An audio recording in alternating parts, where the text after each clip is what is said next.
Laskar Lintas Arta itu Mas Ardi, banyak juga yang masih lupa nih program-program apa aja sih yang ada di Gebdir Ramadan. Nih saya mau mengingatkan kembali nih.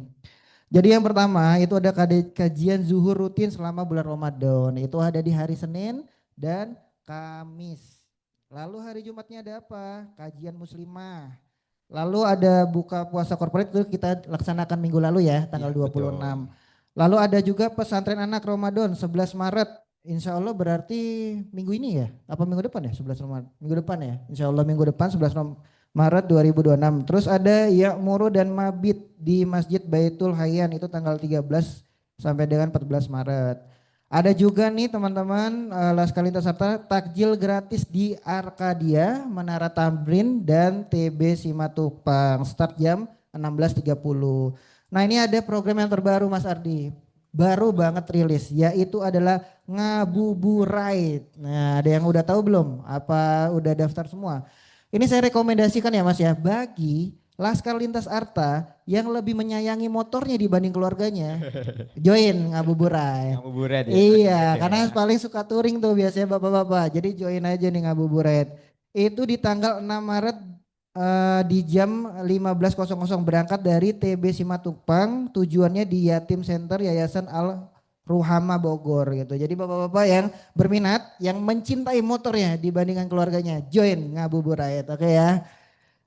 Ya semoga seluruh rangkaian ini menjadi ruang peningkat iman dan ilmu serta Amin. kebersamaan kita semua ya. Jadi tema hari ini Mas Ardi, jalan halal dampak Dampak besar. besar, Masya Allah. Apa sebenarnya itu? Sebenarnya kalau kita ngomongin halal ya Mas ya, Ya, luas sebenarnya. luas. Makanan ada yang halal, pekerjaan ada yang halal. Saya sebenarnya kalau mau merangkum tuh agak bingung, tapi begini, Pak Ustadz mohon izin ya. Lintas Harta ini perusahaan digital. Jadi digitalisasi itu biasanya berpartner dengan AI. Jadi saya punya sahabat namanya Gemini Pak. Gemini ini selalu memberikan saya insight.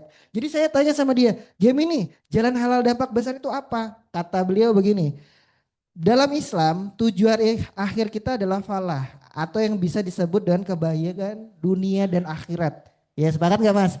Kita bahagia bukan di dunia aja dong, di akhirat Iya, juga. betul.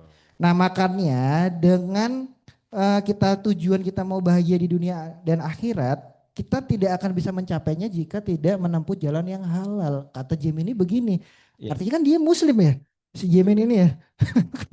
Kalau Ya, dia nggak Muslim, bingung dia nggak mungkin saya kasih jawaban kayak gini. iya. Berarti kita harus ngikutin yang halal ya, berarti ya. Iya, Yang sebaiknya memang yang halal ya, karena kata game ini sih seperti itu. Tapi nanti lebih afdolnya nanti Ustadz Deka Kurniawan akan memberikan insight tentang halal, jalan halal di dampak jalan halal dampak besar temanya begitu ya. Nanti kita akan dapat insight.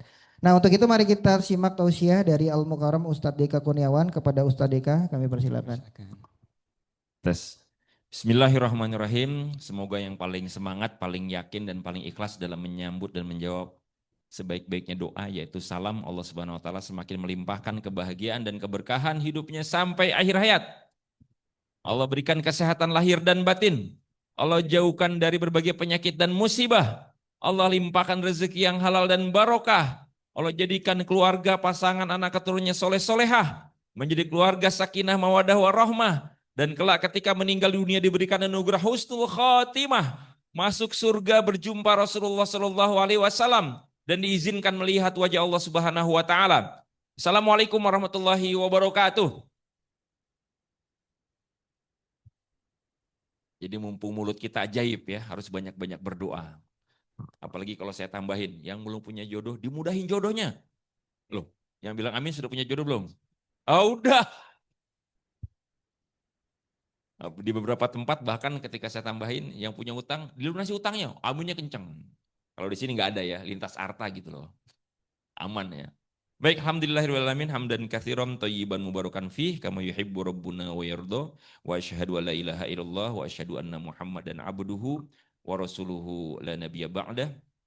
Faqala Allah Ta'ala fi kitabihil karim, a'udzu billahi samii'il alim minasyaitonir rajim, walladzina jahadu fina lanahdiyannahum subulana wa innallaha lama'al muhsinin. Shadaqallahul azim, amma ba'd. Bapak Ibu, saudara sekalian yang Allah muliakan, saya ingin klarifikasi dulu karena ini mendadak. temanya, jadi saya tadi mohon kesediaannya untuk disesuaikan dengan waktu yang terbatas. Sehingga saya sampaikan materi yang jarang dikaitkan. Ya, ngomongin tentang Ramadan, orang biasanya ngomongin tentang puasanya, tentang Qur'annya, tentang sedekahnya, tentang zakatnya, iktikaf. Namun banyak yang belum mengaitkan secara signifikan bahwa Ramadan itu berhubungan erat dengan sholat. Ya. Jadi tadi kalau dikasih pengantar, mohon maaf ada belum informasi nyambung. Tema yang diberikan adalah tentang halal. Dan tadi halal itu juga sebetulnya bukan hanya makanan, tapi jodoh juga ada yang halal, ada yang tidak halal kan. Banyak ya. Nah, tapi dari sini kita nanti akan memperoleh spirit bahwa bagaimana komitmen kita menjalankan hidup secara halal itu sangat erat berhubungan dengan hubungan kita dengan Allah Subhanahu wa taala, yaitu sholat. Ya. Baik, Bapak Ibu sekalian yang kami hormati, saya menyebut upgrading. Kenapa? Karena Ramadan ini adalah momentum terbaik untuk membuat hubungan kita dengan Allah semakin meningkat. Ramadan adalah momen di mana spiritualitas kita di-upgrade sedemikian rupa. Dan indikator bahwa spiritualitas kita semakin meningkat adalah dilihat dari sholat. Nah, makanya kita akan bahas ini dari sudut pandang ilmiahnya dalam konteks ajaran Islam ketika kita sama-sama memahami bahwa Ramadan ini tujuannya adalah untuk meraih ketakwaan, untuk mengupgrade ketakwaan. Kita akan lihat secara ilmu bahasa Arab, kata-kata la'allakum tattaqun, kata-kata la'alla itu mengandung makna proses. Di situ ada effort, di situ ada usaha, di situ ada proses pembelajaran, di situ ada jatuh bangun, di situ ada perjuangan. Kata-kata la'alla. Jadi enggak semua orang yang menjalankan ibadah Ramadan otomatis jadi bertakwa, enggak. Ada kata-kata la'alla di situ. Nah, karenanya kita akan menyelami apa mutiara ketakwaan yang paling utama. Apa ya dimensi ketakwaan yang paling utama.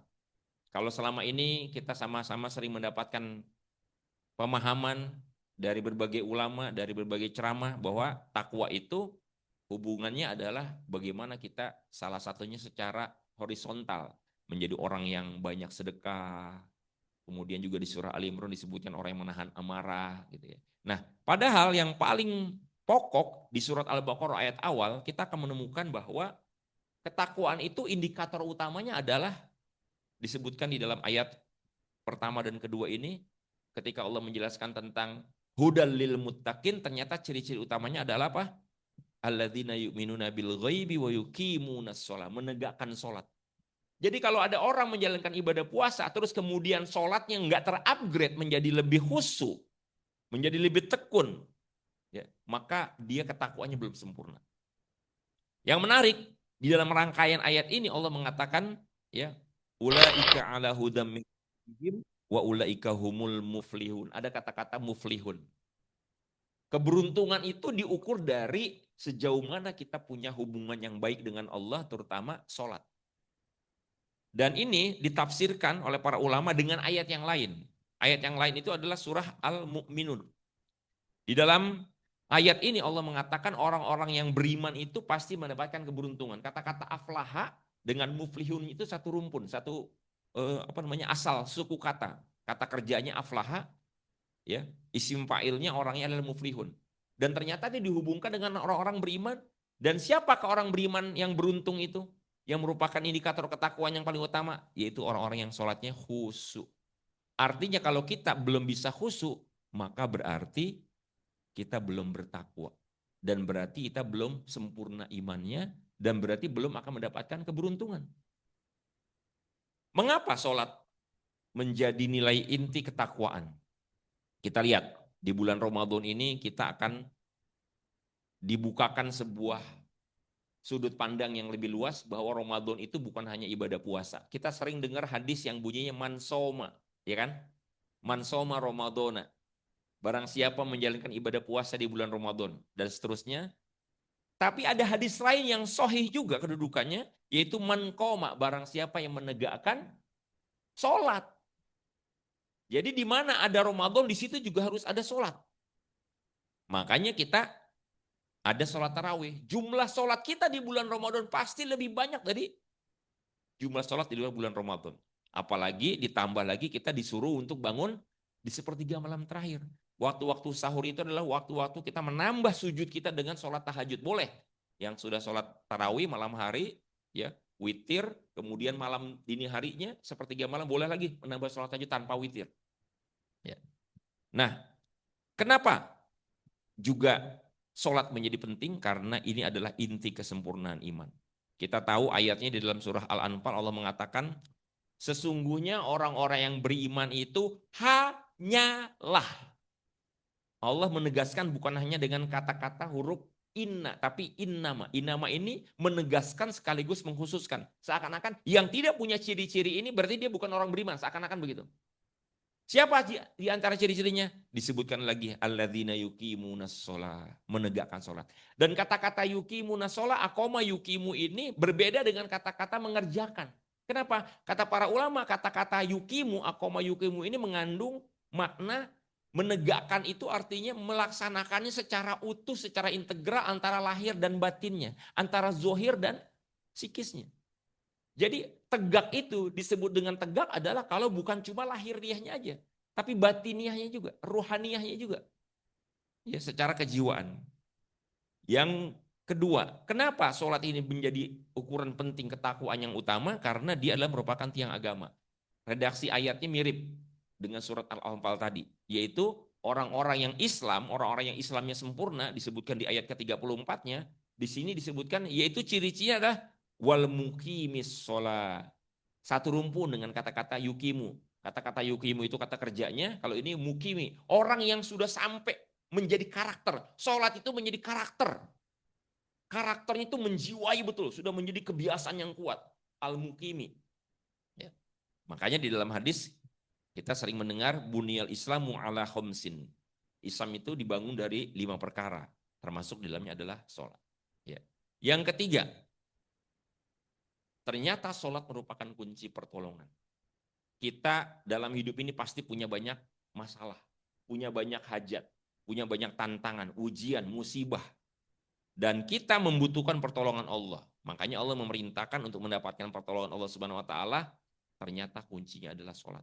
Barang siapa yang hidupnya ingin ditolong dalam urusan apapun, dalam urusan pekerjaan, dalam urusan jodoh, dalam urusan kesehatan, dalam urusan ketenangan batin, dalam urusan dunia akhirat, bisnis dan segala macam, itu semua kuncinya adalah sholat salah satunya, selain sabar. Nah, Bapak Ibu sekalian yang Allah muliakan, ternyata dia juga adalah merupakan kunci keselamatan di akhirat. Ya, kita lihat bagaimana Rasulullah SAW bersabda, ya, awwalu ma yuhasabu bihil abdu yaumal qiyamah, amalan yang paling pertama dihisap dari seorang hamba pada hari kiamat nanti adalah sholatnya. Artinya apa? Dia menjadi indikator kebaikan dari amalan-amalan yang lain. Amalan yang lain itu diterima atau tidaknya, bagus atau tidaknya tergantung dari sholatnya. Ini sekaligus juga menunjukkan sholat itu mempengaruhi kualitas amalan yang lain. Jadi kalau sholatnya nggak beres, yang lain boleh jadi juga nggak beres. Jadi sekalipun kita getol sedekah, umroh haji berkali-kali, ya baca Quran berjus-jus, itu kesempurnaan amalan-amalan itu diukur dari sejauh mana kita juga memperbaiki sholat kita. Berikutnya, dia adalah kunci keberuntungan. Tadi ayatnya sudah kita kutip di awal surah Al-Mu'minun, bahwa orang-orang yang beriman adalah orang-orang yang beruntung pasti, dan keberuntungan itu diukur dari sejauh mana dia bisa khusyuk dalam sholatnya. Nah, kemudian rahasia keajaiban. Sholat adalah rahasia keajaiban. Kenapa? Karena ada banyak bukti dalam sejarah, bahkan dalam kehidupan kontemporer, orang yang betul-betul sholatnya khusyuk itu dikabulkan hajatnya. Ini contoh kasus saja dari sekian banyak kasus di Al-Quran, yaitu Nabi Zakaria. Nabi Zakaria itu sudah ya secara medis, ya secara saintifik udah nggak bisa punya anak. Kenapa? Istrinya mandul. Dan dia sudah sepuh, sudah beruban, sudah putih rambutnya, sudah kakek-kakek.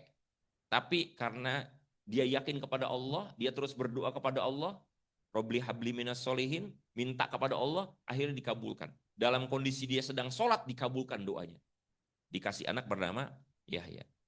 Nah, Bapak Ibu sekalian yang dirahmati Allah Subhanahu wa taala, maka menjadi penting bagi kita untuk memastikan sholat kita adalah sholat yang lebih baik. Nah, Rasulullah SAW mengingatkan kita, ada banyak orang yang mengerjakan sholat tapi tidak mendapatkan apa-apa dari sholatnya kecuali hanya capek berdiri.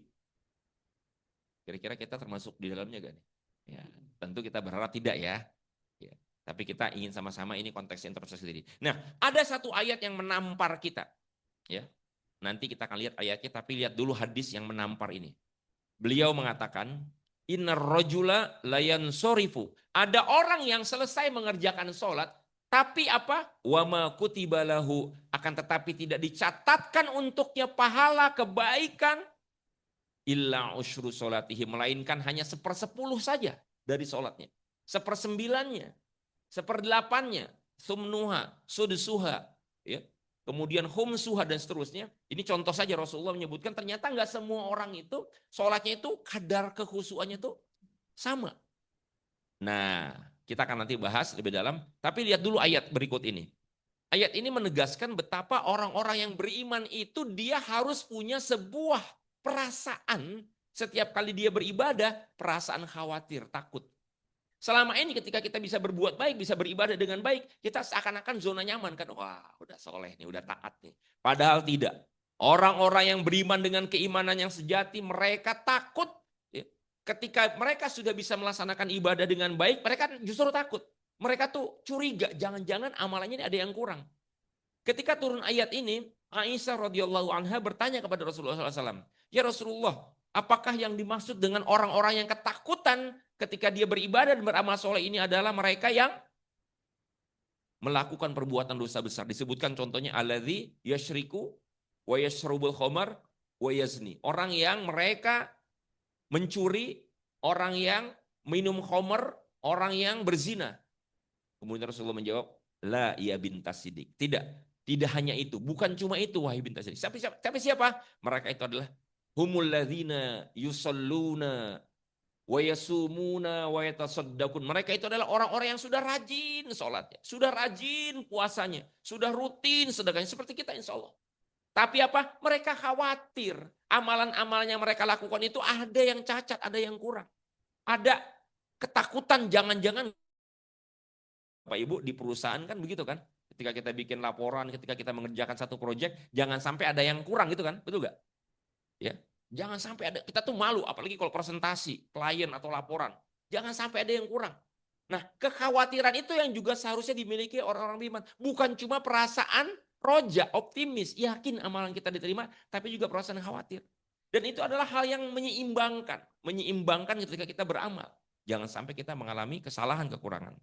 Nah, oleh karena itu dalam rangka introspeksi kita sama-sama lihat ya, sejauh mana kondisi atau kualitas sholat kita selama ini. Kita harus waspada, jangan-jangan ya, kita tidak berharap ya, ini cuma untuk introspeksi. Ya. Jangan-jangan sholat kita selama ini boleh jadi ya, masih seperti sholatnya, naudzubillah ya, kita tidak ingin seperti ini, tapi ini untuk wanti-wanti kita, jaga-jaga sholatnya seperti orang-orang munafik. Seperti apa orang-orang munafik itu sholatnya? Kata Allah Subhanahu wa taala disebutkan dalam Al-Qur'an, innal munafiqina yukhadi'una Allah. Orang-orang munafik itu menipu Allah, ciri-cirinya apa? Idza qamu ilas sholah, kalau mereka melakukan sholat, qamu kusala. Mereka melakukan sholatnya dengan malas-malesan, setengah hati. Nah, kayaknya kita perlu menengok ke diri kita, mewanti-wanti ke diri kita. Kalau kita masih berat sholatnya, sholat-sholatnya, maka naudzubillah kita bisa terjerumus ke dalam sifat orang-orang munafik. Nah, ngomongin tentang sholat yang malas, saya ada contoh ini, sebuah video yang menggambarkan orang-orang yang sholat. Kira-kira menurut teman-teman sholatnya kalau seperti ini malas apa semangat? Ya. Beginilah jalannya sholat tarawih di masjid milik Pondok Pesantren Mambaul Hikam, Desa Mantenan, Kecamatan Udanawu, Blitar. Sholat tarawih dan witir 23 rakaat ini berlangsung cepat, hanya kurang dari 10 menit. Gerakan sholat memang tidak berubah sama sekali, tetapi berlangsung lebih cepat dibandingkan sholat tarawih umumnya. Ratusan jamaah dari berbagai wilayah di Blitar, Tulungagung, dan Kediri selalu memenuhi areal masjid berukuran sekitar 30 meter persegi ini. Meskipun cepat, para jemaah mengaku tidak ada yang aneh dari pelaksanaan sholat tarawih. Mereka telah terbiasa dengan gerakan cepat sholat tarawih di masjid ini. Para jamaah Baik, ini ilustrasi aja ya. Kalau begini jadi sholatnya malas apa semangat? Semangat tapi. Hah? Semangat atau malas nih? Semangat, semangatnya semangat. Hah? Jangan kecele. Malas atau semangat itu bukan diukur dari zohirnya, tapi diukur dari fungsinya. Fungsinya. Sholat itu harusnya dilakukan dengan tenang kan? Nah, berarti kalau seperti ini dia malas untuk sholat. Ya. Malas untuk melaksanakan ketenangan dalam sholat gitu loh. Ya. Nah, maka kita perlu waspada. Kalau kita masih sholatnya kayak begitu, terburu-buru, naudzubillah, jangan-jangan sholat kita. Kalau tadi jelas-jelas itu ya, kalau secara hukum fikih itu udah gugur semua itu, nggak ada sama sekali tumak ninah kan. Bahkan gerakan itu belum sempurna, belum sampai iyo.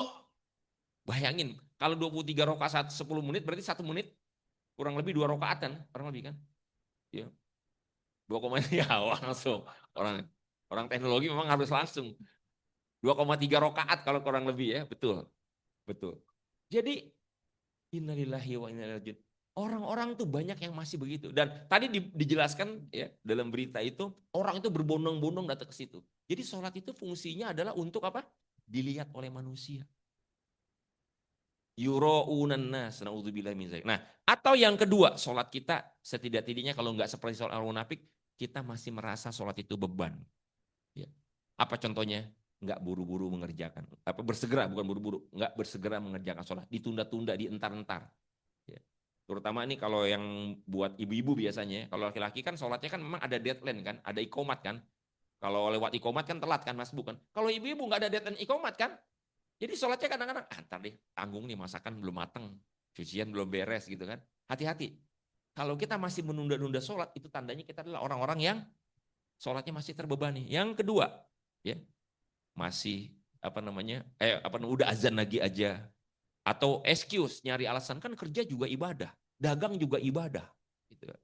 Atau yang penting sholat, nggak merasa nikmat, nggak merasa happy. Khawatir ya dibully sama orang kalau nggak sholat. Ketakutannya bukan ketakutan tidak dapat ridho, tapi takut nggak enak. Nggak enaknya sama manusia. Kalau nggak sholat gimana gitu loh ya. Ditegur sama atasan, ditegur sama teman, nggak enak sama teman sekelas, seruangan dan seterusnya. Ya, tidak ada rasa bangga. Kebanggaan kita adalah bukan pada ya pencapaian-pencapaian duniawi saja. Kita boleh sukses karir. Kita boleh sukses akademik, ekonomi. Tapi kalau kita nggak bisa dengan baik beribadah kepada Allah dengan sholat khusyuk, maka gak sempurna demi Allah. Kenapa? Karena semua yang kita raih itu akan kita tinggalkan. Bandingkan dengan aktivitas-aktivitas duniawi, kulineran, shopping, itu happy banget, berbina-bina. Nah, atau yang ketiga, kita tidak memelihara sholat. Niatnya nggak terjaga, gerakannya nggak terjaga, bacaan ya juga nggak terjaga, kebersihan. Nah, Ibu sekalian, Bapak sekalian, sama-sama kita renungkan, kita introspeksi ya. Sholat itu sebetulnya nikmat apa enggak? Nikmat. Kalau nikmat itu pengennya nambah apa enggak? Pengennya lama apa sebentar? Kenyataannya. Kan langsung nih. Kenyataannya kita pengennya lama apa sebentar? Diuji nih kejujuran kita nih. Ya. Nah, Bapak sekalian, ternyata faktanya serupa yang membuktikan di mana-mana orang itu rata-rata sholatnya itu pengen cepat selesai. Betul nggak? Dan itu adalah indikator sholatnya belum khusyuk. Kenapa? Karena dia belum berada pada zona nyaman. Comfort zone-nya dia dengan sholat itu masih belum tumbuh. Kenapa? Dia pengen buru-buru mengakhiri. Ciri-ciri orang yang sholatnya belum khusyuk adalah orang yang sholatnya terburu-buru. Nah, ciri-ciri orang yang sholatnya terburu-buru adalah apa? Ketika dia ingin segera mengakhiri sholat. Siapa di antara Bapak Ibu sekalian yang pernah ngalamin, ya ini jika pernah ya, ini buat apa pembelajaran kita. Atau kalaupun tidak pernah, mungkin pernah dengar cerita.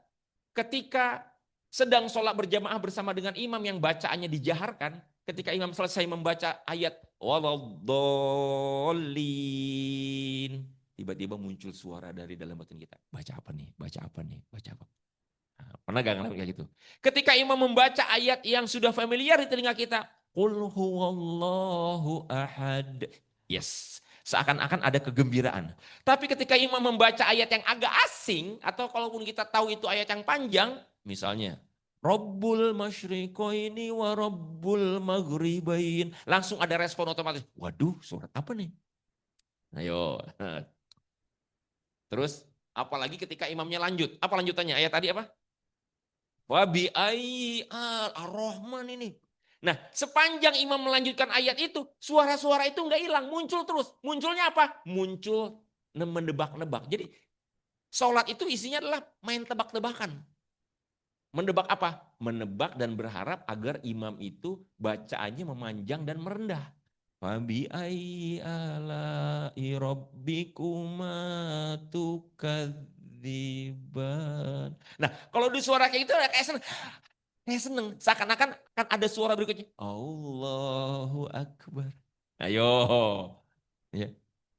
Nah, ketika itu terjadi tandanya apa? Tandanya boleh jadi sholat kita memang belum nyaman. Dan itu tanda belum khusyuk. Kita belum menikmati sholat kita. Ya.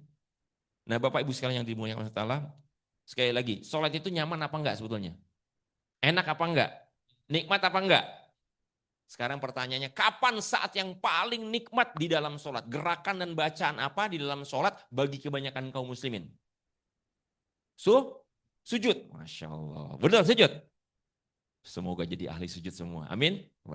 Kan tadi saya bilang buat kebanyakan kaum muslimin. Ternyata survei membuktikan gerakan dan bacaan yang paling nikmat buat kebanyakan kaum muslimin adalah gerakan dan bacaan Assalamualaikum. Assalamualaikum. Ya, selesai. Ini survei membuktikan. Dan itu bentuk bahwa sholat itu memang belum nyaman buat dia. Bahkan ketidaknyamanan orang yang sedang sholat, kalau dia sholatnya tidak khusyuk, dia bukan hanya mempengaruhi aspek psikisnya, aspek kejiwaannya, tapi bahkan mempengaruhi aspek fisiologisnya. Tubuhnya itu pun merasa nggak nyaman. Siapa di antara Bapak Ibu sekalian yang ketika sholat itu, ya, yang imamnya, nggak tahu deh, kalau tadi saya kira-kira standarnya beda apa enggak. Ada yang imamnya itu standar bacaan durasi ruku dan sujud itu beda dengan standar kita yang sehari-hari. Ketika kita udah selesai baca-bacaan ruku atau sujud, imam belum bangun juga. Dan seakan-akan badan tuh udah seperti ngajakin bangun. Gitu. Pernah nggak ngalamin kayak gitu? Nah, kok nih nggak bangun-bangun juga itu? Kenapa? Standarnya nggak sama.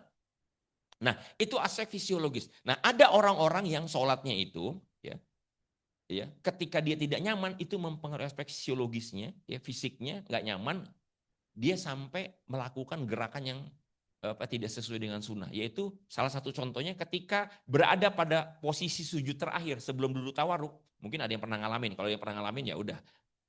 Itu ibu-ibu kalau nggak kelihatan mungkin bisa digambar banyak. Itu kaki kirinya itu udah masuk duluan ke bawah kaki kanan. Yes. Jadi ketika imam bangun, Allahu Akbar. Gak usah capek-capek lagi narik kaki. Nah, pernah ngeliat yang kayak gitu gak? Belum pernah. Banyak yang kayak begitu. Di masjid-masjid, di pesantren. Kenapa? Karena memang sholat itu belum nikmat. Pertanda sholatnya belum khusyuk. Nah, karenanya inilah saatnya kita menjadikan Ramadan sebagai momentum untuk memperbaiki sholat kita. Bapak Ibu sekalian yang dimuliakan Allah Subhanahu wa taala, apa kuncinya sholat khusyuk itu? Ya. Kunci yang pertama, sholat khusyuk itu, dan ini berlaku secara umum dalam urusan manapun, dalam urusan dunia, yaitu niat yang bulat dan tekad yang kuat. Kita punya niat yang bulat dulu dan tekad yang kuat. Jangan sampai niat bulat kita, tekad kuat kita untuk ngejar dunia. Saya pengen sukses karir. Saya pengen punya iPhone yang terbaru berapa? 18, 17. Saya pengen punya ini, saya pengen punya mobil listrik. Jangan sampai tekadnya itu adalah untuk dunia. Kita nggak pernah sungguh-sungguh punya tekad untuk sholat dengan khusyuk. Ketika kita berangkat melaksanakan sholat ke masjid misalnya, itu yang ada di mesa kita apa? Sholat kan? Sholat gitu aja. Tapi belum ada obsesi untuk saya pengen sholat khusyuk. Yang kedua, selalu minta tolong sama Allah. Nah, ini ciri-ciri orang yang juga sholatnya khusyuk nih. Dia selalu minta tolong sama Allah. Dengan cara apa? Berdoa. Apa doanya? Doa yang kita mintakan kepada Allah agar sholat kita ditolong oleh Allah bisa khusyuk. Apa doanya? Allahumma barik lana. Allahumma a'inni ala zikrika wa syukrika wa husni ibadah. Kita sudah hafal ayat itu. Bahkan doa ini tidak pernah ditinggalkan oleh Rasulullah SAW. Setiap hari nggak pernah ditinggalkan oleh beliau. Orang yang sudah jadi kekasih Allah gitu loh, itu sampai nggak pernah meninggalkan doa ini dalam setiap hari. Setiap hari berulang-ulang beliau cerita. Dan doa-doa yang lain. Yang ketiga, pastinya, nah ini harus menguasai ilmu sholat. Ya. Bukan cuma ilmu fikihnya, tapi yang paling penting juga adalah tentang makna dan filosofi sholat. Kemudian adab-adabnya, arti gerakannya, arti bacaannya. Ya. Nah banyak di antara kita kalau boleh jujur nih. Sekarang kalau sampai hari ini kita hitung, kita udah berapa puluh tahun sholat, berapa belas tahun sholat. Udah banyak kan? Pertanyaannya tolong jawab dengan jujur. Siapa di antara kita yang berani menjamin dan memastikan hafal 100% arti dari bacaan sholat? Ada yang bisa jamin? Hah? Bacaan sholat dari takbiratul ihram sampai salam itu kan banyak. Itu kadang-kadang saya sudah survei soalnya, survei resmi. 90% banyak yang nggak menghafal, nggak tahu arti bacaan sholat. Jadi bacaan itu cuma kayak mantra aja. Jadi kayak cuma ritual doang. Ya. Makanya kita harus betul-betul memastikan kunci ini kita pahami. Itu ilmu sholat. Yang keempat adalah intensif zikrullah. Orang ketika melaksanakan sholat itu dia sedang mengingat Allah. Aqimis sholat li dzikri kata Allah Subhanahu wa taala. Sehingga untuk bisa ingat Allah maka di dalam sholat maka dia harus ingat Allah juga di luar sholat. Intensif zikrullah. Nggak bisa kita bisa khusus sholat itu kalau di luar sholat kita nggak pernah mengingat Allah. Kalau di luar sholat yang kita ingat adalah urusan dunia, apalagi sholatnya habis nonton drakor misalnya. Sholat misalnya. Yang kebayang dalam sholatnya apa? Dramatisnya, aduh sedih banget itu. Kebayang. Nah, Bapak sekalian, di sini ibu-ibu sudah ada yang berkeluarga kan? Masih jomblo semua apa yang sudah berkeluarga? Ini kisah cerita tentang seorang ibu, seorang muslimah yang soleha. Ya, ini sering terjadi dan banyak diakui benar surveinya. Ada seorang istri dihubungi oleh suaminya. Mau pulang kerja, mau buka puasa nih. Jadi pulangnya lebih awal kan. Mah, papa udah siap-siap pulang ya, udah mau jalan nih. OTW siap-siap. Ya siap papa. Sebagai istri soleha apa yang dilakukan bu? Ya, yang dilakukan adalah berusaha menyambut yang terbaik untuk suaminya kan. Ya, mau pulang ke rumah buka puasa. Nah, karena sore hari dia sholat asar dulu kan. Tahu gak apa yang terjadi pada saat dia sholat asar? Ketika dia takbiratul ihram sudah mulai sholat Allahu Akbar. Kan barusan habis telepon suaminya kan, ditelepon suaminya apa? Yang muncul di pikirannya. Si papa mau pulang nih, masakin apa ya? Allahu Akbar. Oh masih ada ayam di kulkas. Sami Allah liman hamidah. Tapi dimasak bumbu apa ya? Allahu Akbar. Nyambung menyambung dan pikiran itu begitu kan. Dari satu ke satu betul gak? Bukankah yang terjadi selama ini dalam sholat kita tuh begitu? Impuls-impuls itu masuk luar biasa. Aduh, kemana-mana. Kita keluar dari koridor. Padahal kita sedang menghadap Allah Subhanahu wa taala. Ini sama-sama kan Ramadan kan buat introspeksi ya. Ya. Saya percaya termasuk saya pun masih banyak kekurangan dan harus belajar. Makanya jangan sampai kita menjadi orang-orang yang udah merasa udah oke gitu loh. Udah rajin sholat, iya bagus, tapi nggak cukup. Udah tekun sholat, udah rajin ke masjid nggak cukup. Harus dia upgrade. Dan momentum terbaiknya ada di bulan Ramadan. Yang kelima, kunci untuk bisa sholat khusyuk adalah tidak cinta dunia dan menjadikan akhirat sebagai orientasi utama. Yang keenam, jangan biarkan berbuat maksiat dan dosa. Perbuatan dosa di luar sholat yang kita lakukan, apakah menerima suap misalnya, apalagi mengambil hak orang lain, ya, itu demi Allah akan menghancurkan kekhusyuan hati kita, tidak bisa khusyuk. Ya. Yang ke-7, terus berlatih ya, dan menerapkan akhlak sholat di dalam kehidupan. Bapak dan Ibu sekalian yang dimuliakan Allah Subhanahu wa taala, dan kita akan langsung masuk kepada inti pembahasan kita. Ya. Bagaimana kita memahami arti khusyuk. Ya. Khusyuk secara bahasa artinya adalah khudu, tunduk, rendah, merendahkan diri, menghinakan diri di hadapan Allah Subhanahu wa taala. Nah, maknanya akan kita lihat di sini. Kalau kita betul-betul khusyuk, maka kita harus mampu membangun ketundukan berdasarkan struktur kekhusyuan sholat. Jadi tidak pernah bisa terwujud sholat khusyuk kalau di pikiran kita, di jiwa kita tidak dibangun strukturnya. Sebagaimana kalau kita mau bangun sebuah bangunan, harus ada desainnya dulu. Harus ada desainnya. Kalau tidak pernah kita bangun strukturnya, maka nggak akan pernah ada kekhusyuan sholat. Nah, ini dibangun tadi dari ilmu. Ilmu tentang makna gerakan dan bacaan sholat. Perhatikan baik-baik, siapa di antara kita yang betul-betul pernah sungguh-sungguh serius belajar sholat khusyuk. Memahami arti bacaan sholat. Nah, dari sini nanti kita akan terbangun fondasinya, dasarnya. Fondasinya ini adalah merupakan jawaban dari pertanyaan. Ya Bapak Ibu sekalian, siapa yang belum bisa clear jawaban dari pertanyaan ini, maka dia sulit untuk bisa sholat khusyuk. Yaitu pertanyaan yang berbunyi, kenapa Allah memerintahkan kita sholat? Kalau kita ditanya seperti itu, apa jawabannya? Kalau kenapa kita sholat kan jelas kan? Karena perintah Allah. Nah tapi pertanyaan, kenapa Allah memerintahkan kita sholat? Jadi maksud saya, ini adalah pertanyaan why. Grand way. Jadi betul-betul motivasi. Kenapa sih kita melakukan sholat? Dan apakah itu ada dalam jiwa kita setiap kali kita melakukan sholat? Saya tuh mau ngapain sholat ini? Maka latar belakangnya dari sini. Kalau seandainya kita ditanya jawabannya apa? Kenapa Allah memerintahkan kita sholat? Jawabannya apa kira-kira? Oke. Karena menyembah Allah. Terus apa lagi? Diperintahkan. Iya kan tadi jelas. Kenapa Allah memerintahkan kita sholat? Apa? Mencegah dari perbuatan keji dan mungkar. Oke, kita lihat ya. Ini jawabannya. Tolong kita samain persepsi. Jawaban yang pertama, kenapa Allah memerintahkan kita sholat? Yang pertama adalah karena banyak nikmat yang sudah Allah berikan kepada kita dan kita nikmati. Ya, ini cepat aja ya, karena waktunya tidak banyak. Yang kedua, karena banyak dosa. Allah menyuruh kita sholat itu karena Allah tahu kita tuh banyak dosa. Yang dengan sholat kita tuh mau diampunin gitu loh. Dan yang ketiga, kenapa kita diperintahkan sholat? Karena banyak hajat dan banyak masalah yang kita hadapi dalam hidup ini. Nah, dari sinilah kemudian akan tumbuh, akan terbentuk yang disebut dengan pilar. Apa pilarnya?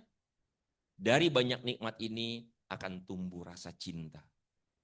Sampai betul-betul tumbuh rasa cinta. Jadi kalau belum ada rasa cinta, maka kita tuh belum betul-betul sampai kepada substansi sholat. Karena para ulama mengatakan ruh sholat, pilar sholat itu adalah yang pertama cinta. Yang kedua apa? Udah ketahuan dong. Kalau yang pertama muncul, yang kedua udah ketahuan kan? Apa yang kedua? Pilarnya, ruhnya. Kenapa kita sholat? Apa pilar sholat? Ditarik dari bawah. Hah? Rasa apa yang harus kita miliki ketika menghadap Allah? Rasa al-khauf, rasa takut. Karena berbuat dosa sama Allah. Dan kalau yang kedua udah kejawab, pasti yang ketiga gampang dong. Yang ketiga apa? Pilarnya yang ketiga sholat itu apa? Tarik dari bawah. Hah? Rasa harap roja. Jadi ada khauf, ada roja, ada al-hub. Ini nih ruh sholat. Kita tidak akan pernah sampai kepada khusyuk dan tidak pernah bisa disebut khusyuk sebelum ada tiga rasa ini. Rasa cinta, melakukan sesuatu dengan cinta. Sama sepertinya dalam urusan dunia yang lain. Kita bekerja dengan cinta kan. Seorang pegawai yang baik gimana sih? Wah dia totalitas, passionnya tinggi. Dia rela berkorban gitu kan. Itu dalam urusan dunia. Tapi dalam urusan sholat ternyata kita belum mengiringinya dengan cinta. Belum betul-betul menumpahkan cinta kepada Allah. Dan yang ketiga akhirnya, kalau kita sudah punya alasan yang kuat, sudah punya pilar yang kuat, maka barulah kita bisa menjalankan sholat sesuai dengan fungsinya. Tadi disebutkan sholat itu fungsinya untuk apa? Untuk sholat itu berfungsi untuk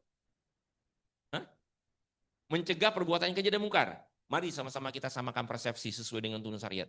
Itu namanya bukan fungsi, tapi itu implikasi. Sholat itu memang berdampak kepada pencegahan dari perbuatan keji dan mungkar. Tapi yang dimaksud dengan fungsi ini, ketika kita melakukan sholat itu, kita ngapain sholat itu sebetulnya? Tarik aja dari bawah. Ternyata sholat itu fungsi yang pertama adalah untuk bersyukur kepada Allah. Sehingga ketika kita betul-betul memahami fungsi sholat untuk bersyukur, kita akan tumbuh rasa tunduk kita kepada Allah Subhanahu wa taala, khusyuk. Yang kedua, sholat itu fungsinya selain untuk bersyukur untuk apa? Tarik dari bawah. Untuk bertaubat, mohon ampun. Dan yang ketiga, sholat itu fungsinya adalah untuk bertawakal, minta tolong. Kan dari bawah kan, dari rasa harap, rasa butuh kan muncul. Nah, sehingga kita harus memahami konsep sholat khusyuk itu secara mendalam, ya. Kita baru sampai kepada hakikat kekhusyuan sholat, yang dimana khusyuk itu artinya adalah tunduk, ya.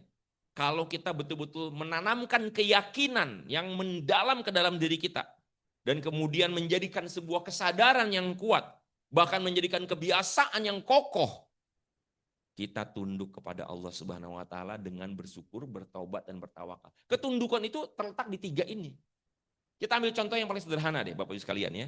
Dalam urusan dengan sesama manusia, kita itu akan cenderung tunduk, akan cenderung rendah di hadapan orang yang pertama ketika orang itu memiliki kedudukan yang sangat tinggi. Misalnya kita ketemu dengan presdir. Ya. Berhadapan dengan presdir, menghadap dipanggil ke ruangan presdir, gimana respon kita? Sikap kita gimana? Kita kan ada rasa hormat gak? Iya kan, wah dipanggil presdir nih. Apalagi dipanggil presdirnya mau dikasih hadiah. Ya. Apa hadiahnya misalnya? Mau naik jabatan misalnya. Ketika dikasih jabatan, wah dipromosiin. Kita akan berterima kasih, betul gak? Gimana ekspresi terima kasih kepada orang yang memiliki kedudukan tinggi dan kemudian sangat baik? Gimana ekspresi kita? Kita berterima kasihnya. Hah?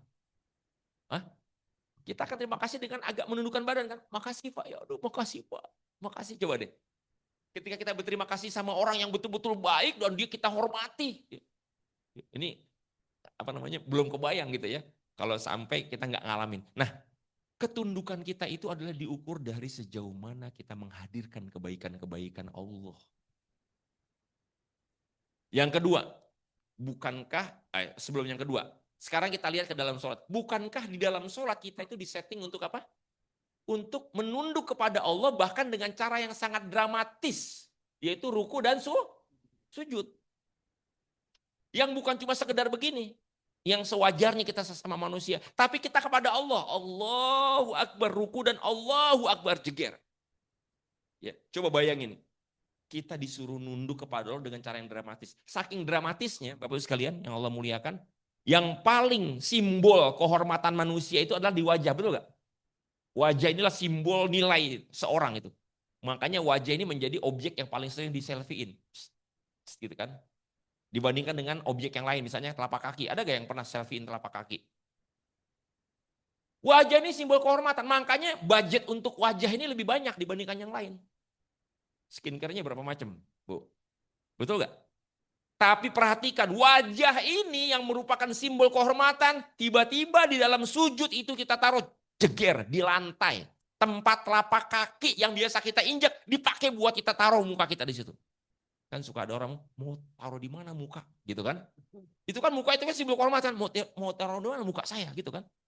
Muka itu simbol kehormatan. Tapi ketika kita sujud itu kita taruh di lantai menunjukkan kerendahan kita kepada Allah Subhanahu wa taala.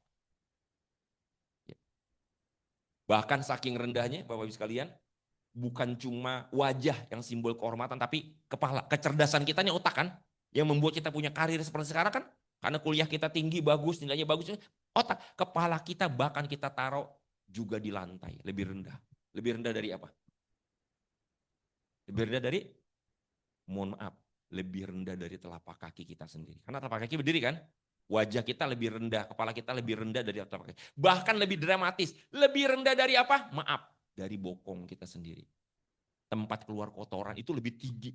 Coba bayangin. Nah masalahnya puluhan tahun kita sholat, puluhan ribu rakaat kita sholat, kita nggak pernah menghayati makna kerendahan ini.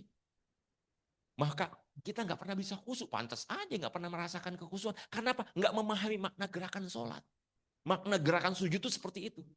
Sehingga apa? Ada rasa terima kasih. Sehingga ketika kita sholat itu kita seakan-akan mengatakan bersama dengan gerakan ruku dan sujud seakan-akan kita mengatakan terima kasih ya Allah. Terima kasih ya Allah. Harusnya begitu. Tapi nggak ada perasaan itu. Yang kedua, kita akan cenderung tunduk di hadapan orang yang kita berbuat salah sama dia. Betul gak? Kita pernah merasakan feeling guilty gak? Rasa bersalah, aduh gak enak banget. Pernah gak? Rasa bersalah. Dan ketika kita minta maaf gimana ekspresinya? Kita akan cenderung, aduh maaf, saya nggak sengaja, maaf gitu kan. Aduh, apalagi kesalahannya berat kan. Nah bukankah dalam sholat kita juga disetting untuk tunduk dengan sujud dan ruku? Seharusnya ruku dan sujud kita itu ada getaran rasa, getaran jiwa. Seakan-akan kita mengatakan, ampun ya Allah, ampun ya Allah. Tapi ternyata gak ada rasa itu. Kosong, pikiran kita malah keisi sama yang lain. Itu belum khusyuk namanya. Dan yang ketiga, kita akan cenderung tunduk di hadapan orang lain yang dia bisa membantu kita, dia bisa menolong kita. Ketika kita minta tolong sama seseorang yang dia betul-betul kita yakin bisa membantu kita, gimana? Sama kayak orang lagi bucin lah, kurang lebih gitu ya. Please, gitu kan. Berharapnya itu sampai nunduk. Tolong, please tolong. Nah, begitulah kita dalam sholat disetting untuk nunduk kepada Allah. Seakan-akan dalam setiap gerakan ruku dan sujud itu kita disuruh bukan hanya tadi mengatakan terima kasih, ampun, tapi juga please tolong ya Allah. Tapi itu tidak akan pernah terjadi kalau dari dasarnya nggak ada. Sholat itu harus membawa apa kenikmatan yang Allah berikan kepada kenikmatan punya karir yang bagus sekarang, punya keluarga, punya gaji tinggi gitu kan, kesehatan, ketemu dengan Ramadan, ya, nikmat hidayah, nikmat Islam. Mana nikmat-nikmat yang kita bawa dalam sholat untuk kita syukuri? Allahu Akbar. Pantas aja sholat kita selama ini nggak khusyuk. Kenapa? Karena kita belum membangun struktur ini dalam jiwa kita. Bapak dan Ibu muliakan, ya tidak terasa sudah lewat jam kerja ya, takutnya nanti kelebihan nggak enak juga. Kita cukupkan. Jangan khawatir, ayah bunda bapak sekalian, untuk bisa belajar sholat khusyuk ini, ya. Karena yang penting ini kan fungsinya buat trigger aja kan, buat trigger bapak ibu sekalian nanti bisa belajar salah satu konsep yang kami kembangkan, ya, yaitu konsep sholat khusyuk. Ya, wah, ternyata udah saya tutup ya linknya. Jadi nanti ada program yang saya juga kembangkan yaitu program lezatkan sholat. Namanya program lezatkan sholat. Lezatkan sholatmu, di sini ada 15 kali pertemuan. Lezatkan sholat. Ya. Nah,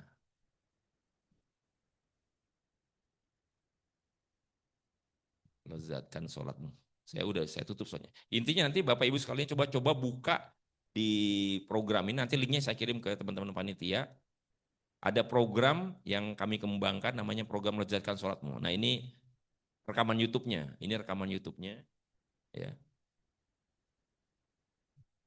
Sudah sekarang tadi pagi sampai 13 kali pertemuan. Tapi karena ini memang rekamannya selalu dan kemudian kita punya modul, ada bukunya. Jadi teman-teman yang serius ingin menjadikan Ramadan menjadi Ramadan yang terbaik, maka bisa belajar. Nanti bukunya dikasih gratis PDF, ya. Bukunya judulnya ini, bukunya nih, yang saya selalu jadikan rujukan.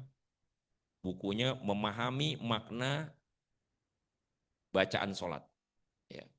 Ya. Penulisnya Ustadz Abu Usman Kharisman, yang dimana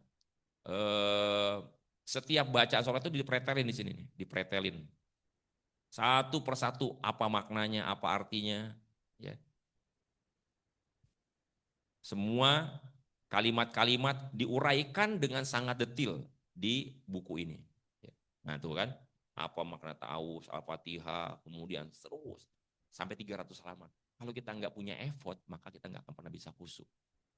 Jadi silakan nanti ibu-ibu bapak-bapak sekalian untuk menjalankan program ini. Sebentar saya buka linknya, ada di sini nih. Nah ini ada grupnya khusus juga, grupnya grup pejuang khusyuk. Ya, nanti bapak ibu sekalian kalau yang mau bergabung dipersilakan. Nah ini nih pejuang khusyuk. Di grup ini kita sama-sama belajar, sama-sama memperbaiki diri untuk bagaimana menjadi orang-orang yang bisa lebih khusyuk sholatnya. Perlahan-lahan, nah ini materi-materinya sudah 15 kali pertemuan. Mulai dari pertemuan yang pertama, sholatku hambar, hidupku ambiar. Ya. Nah, adapun linknya adalah ini nih. Ya. Linknya, nah ini linknya. Lezatkan sholatmu yang tadi saya maksud. Ya. Nah, silakan Bapak Ibu sekalian mengakses ya program ini, ya. Mulai dari profilnya, mulai dari kurikulumnya, sampai detail semuanya, ya. Jangan sampai kita ketinggalan. Ya, ini pertemuan kajian kita siang hari ini untuk menjadi trigger, ya, supaya kita punya tindak lanjut nyata. Jangan pernah sia-siakan Ramadan yang sangat dahsyat, bisa mengupgrade ketakwaan kita, yang dimana salah satunya adalah diukur dari sholat kita yang lebih khusyuk. Ya. Demikian bisa saya sampaikan. Nanti kalau dibutuhkan linknya saya akan kirim ke Pak Asdo dan ke Mas Dava, ya, biar bisa juga di-share kepada yang lain. Saya cukupkan, terima kasih banyak. Alhamdulillah, Assalamualaikum warahmatullahi wabarakatuh.